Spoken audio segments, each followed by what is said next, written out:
Bonjour à tous, je suis Arnaud Wagner, conseiller à la Chambre d'agriculture de la Moselle et animateur d'un réseau défi. Tout au long de ces vidéos, nous allons vous présenter des pratiques et systèmes innovants mis en place par les agriculteurs du groupe Défi. Nous témoignerons des avantages et des inconvénients de chacun. Dans le cadre de ces innovations, nous allons nous rendre chez Sébastien, agriculteur du groupe Défi.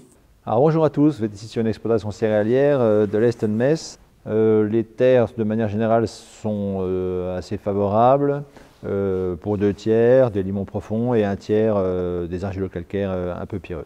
La rotation, colza, blé, orge de printemps, tête de rotation de printemps, blé et orge d'hiver pour suivre ensuite après un colza, donc rotation sur 6 ans. Aujourd'hui, quelle est la démarche que tu as choisi de mettre en place ? Nous voilà ici sur une parcelle donc, de colza, un colza qui a été semé le 21 août en association avec d'autres cultures.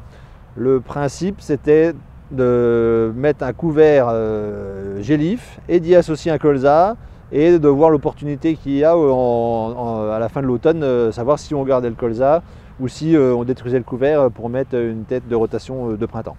Donc la méthode a consisté à semer en direct derrière une orge de printemps paille broyée avec un semoir à dents, un orge Sprinter, une composition donc d'une douzaine de kilos, de colza à 3,5 kg, 4 kg de lentilles de ferme, le colza aussi, semences de ferme, un trèfle d'Alexandrie acheté, 1 kg de lin et 1 kg de tournesol de ferme aussi. Au bout d'une dizaine de jours, la moitié globalement du peuplement couvert et colza halvé, sans pluie.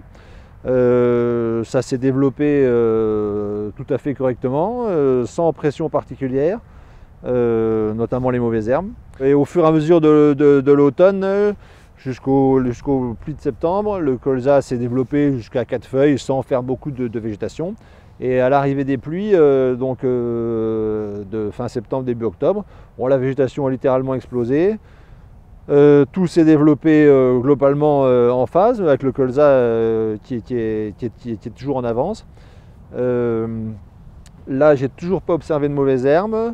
Et fin octobre, les premières interventions phyto ont eu lieu, en l'occurrence un contrôle des graminées, avec une partie en foliaire où la parcelle était chargée en vulpin, et début novembre avec la mise en place d'un terme.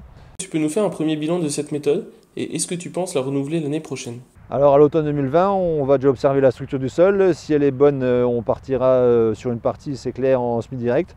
Et je pense associer sur la majorité des colzas des plants de campagne, en sachant que je n'y vois que des points positifs. Et voilà, c'est fini pour aujourd'hui.